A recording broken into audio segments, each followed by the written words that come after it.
As its Christmas gift to America, President Donald Trump's re-election campaign created its Snowflake Victory website that provides honest, God-fearing Americans with the arguments they need to demolish any young leftist relatives they may encounter over the holidays. The site has a series of video clips with accompanying text coaching you through various pro-Trump talking points about the strength of the American economy, the need for a wall, and how there was no quid pro quo with the Ukrainian government. As is typical for Trump's official communications, it relies pretty heavily on the strategy of saying things that aren't true.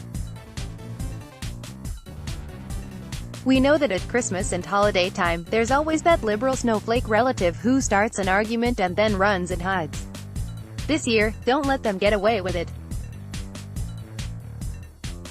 Be like a real Donald Trump and keep winning. https://t.co/recverbgub. Brad Parscale, text from 2888022, @Parscale, December 24, 2019. The environment section, for example, says, "We have the cleanest air on record."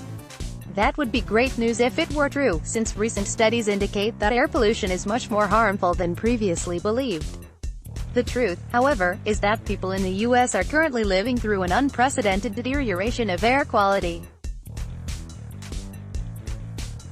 That's only partially the fault of Trump's deregulatory initiatives, but his team has a lot more deregulatory initiatives in the pipeline that will make things even worse.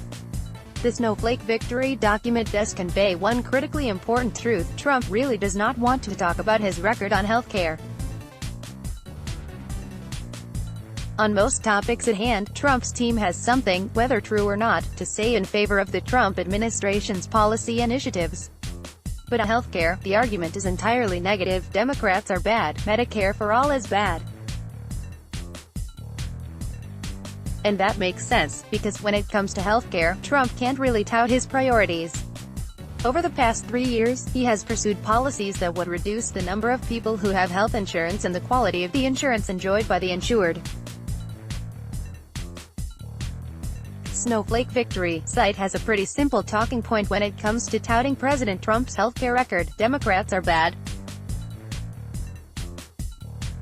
Democrats like to squawk a lot about President Trump, Republicans, and healthcare, but the truth is, the 2020 Democrats are the ones who want to strip you of your private, employer-provided health insurance, goes one talking point.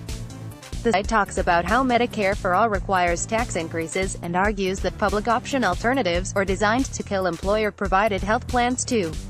It also serves up for the reader what it considers a killer line: ask your relative if they like going to the DMV. Now tell them to imagine the government controlling their healthcare system, because that's exactly what it would be like. Personally, it has not been my experience that filing reimbursement paperwork with Cigna is a notably superior customer service experience to what's provided at the Department of Motor Vehicles. And I suppose the snowflakes might turn this around and ask their older MAGA relatives if they feel Medicare is really so awful.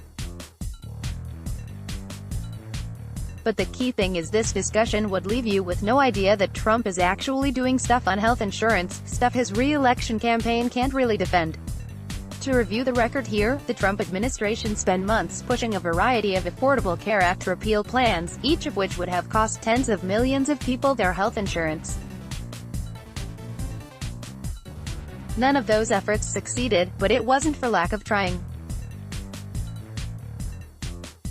He has followed that up by pushing a variety of Medicaid waiver schemes to allow GOP-held states to restrict low-income families' access to health care. His administration is particularly enthusiastic about work requirements that reduce coverage while doing nothing to encourage work. Work requirements in several states were put on hold by federal courts, but Trump is also remaking the federal judiciary and confirming sympathetic judges at a record pace. Consequently, he's likely to ultimately prevail in this effort to reduce coverage.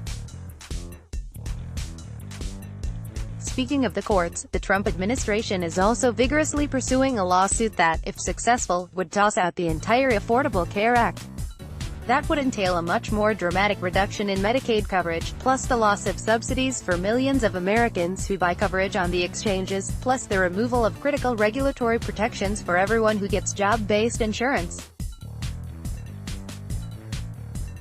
GOP appointees on the Fifth Circuit Court seemed poised to give Trump what he wanted on this, then got cold feet just before Christmas. But they didn't rule in favor of upholding the Affordable Care Act. Instead, they came up with some procedural delays that may have been designed to not do anything politically explosive until after the election. The result of all this is that the uninsured rate in America is actually rising even though the labor market is getting stronger, a clear sign that healthcare remains an important policy area that won't be fixed just by good generic economic conditions. And it's a policy area where Trump is pursuing priorities, less insurance, that his own team has no defense for. Let's block ads.